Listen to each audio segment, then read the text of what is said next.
Eliane. Minha formação é toda nas ciências sociais.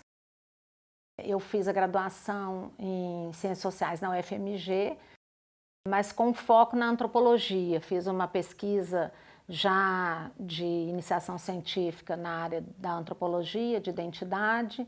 Depois eu fiz o mestrado em antropologia social na Unicamp e o doutorado também na Unicamp, o doutorado em ciências sociais, mas também a minha tese era de antropologia. Fui orientada pela professora Sueli Koffes, que é antropóloga.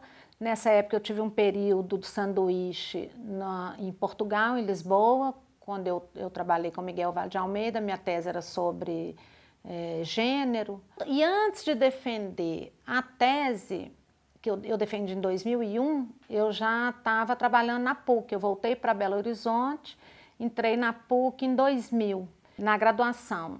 Defendi em 2001 e entrei no programa, eu acho que foi em 2003 ou 2002, eu devo ter isso, uns 16, 17 anos.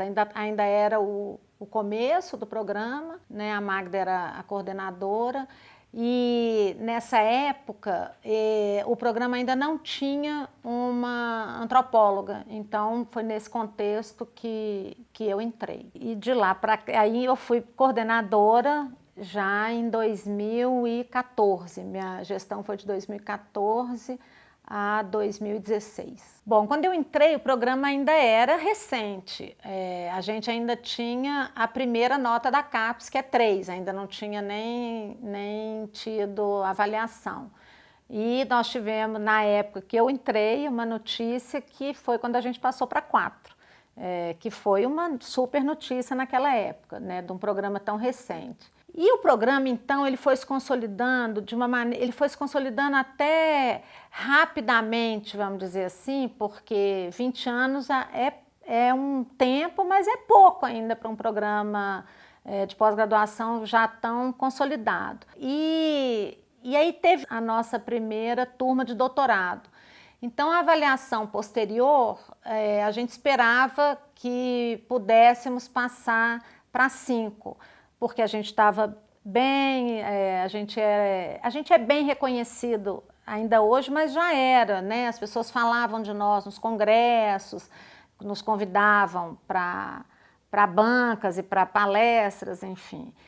Só que a gente não teve os 5, porque não tínhamos ainda uma tese de doutorado defendida, e naquela época o comitê exigia isso. E aí foi um pouco frustrante, mas foi quando a Luciana começou a coordenação, e então a gente tinha, assim, eu acho que o desafio dela mais importante era esse, de conseguir os 5, que na verdade veio a nota já na minha gestão. Eu já estava coordenando desde agosto, a nota sai mais ou menos em dezembro, então a nota coroou esse trabalho que já tinha começado, que eu acho que foi importante com a gestão da Luciana, e porque a gente, assim, voltou-se completamente para isso, em todas as frentes, né, que era produção, orientação, defesa no tempo certo, internacionalização, enfim. Então são vários os desafios.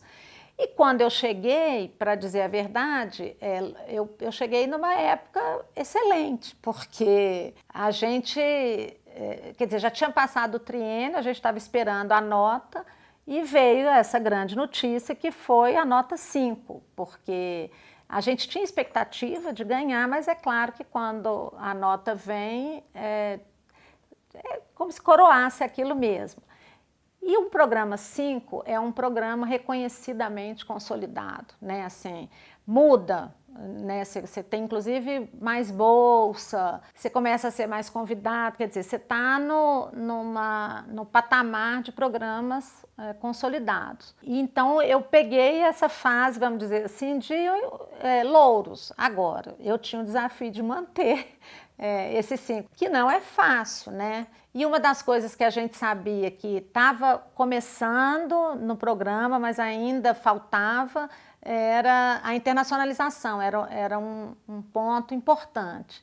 E na minha época, houve uma rede junto com México, Chile e Brasil, e não era só a gente, era o programa de pós-graduação em Ciências Sociais aqui da PUC Minas, a USP, enfim, e mais 2 universidades no México, uma universidade no Chile, era um programa de políticas públicas. Quem conseguiu foram, eu acho que a Cristina Filgueiras e o Carlos Aurélio, que estavam bem envolvidos, porque era uma rede de formação e investigação em políticas públicas, e isso foi um passo importante para a nossa internacionalização, porque foi um convênio, não foi o único, a gente já tinha tido outros convênios, mas foi um convênio assim que foi aluno para lá para fazer sanduíche, tivemos seminários aqui, então foi um marco, eu acho, importante essa rede. Além disso, é claro, e nessa ideia de manter o 5, e é claro que você tem essa parte dos louros, e que foi muito bom, e eu acho que eu peguei o programa numa fase boa nesse sentido, né? O desafio é importante porque você tem mais cobrança também, né? Imagina, eu não podia cair para 4, né? Seria uma... Enfim, né?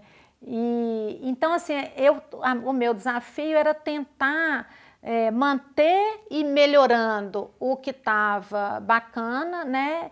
E atender às exigências assim, da CAPES, do comitê. Uma outra questão, que também foi nessa época que a CAPES começou a exigir com mais rigor, vamos dizer assim, sei lá, era um pouco a devolução dos programas de pós-graduação na educação básica, assim, como que os programas atuariam na educação básica. E aí também, né, na minha época, mas continua, o programa de pós-graduação em Ciências Sociais, nós juntamos com o programa de pós-graduação em Psicologia, com a Pró-Reitoria de Extensão da PUC Minas, a Prefeitura de Belo Horizonte, a Secretaria Municipal de Educação, e temos um projeto, então, já há mais de 5 anos, ou 6 anos, de formação em gênero para professoras e professores do ensino fundamental. Então, também isso foi uma maneira de tentar cumprir uma exigência e, ao mesmo tempo, dentro de um trabalho que a gente tem aqui forte, que é essa pesquisa com estudos de gênero e extensão. Então, eu acho que era um pouco assim, e mais, né, manter as defesas, manter e melhorar a internacionalização, que são, enfim, e a produção de professores e alunos também. E aí eu entreguei o programa para o André Caetano nessa situação. Eu acho que o André foi importante para a divulgação do programa né, nas redes sociais, no site. Acho que foi um ponto importante que, para falar a verdade, na minha gestão ainda a gente não pensava tanto nisso.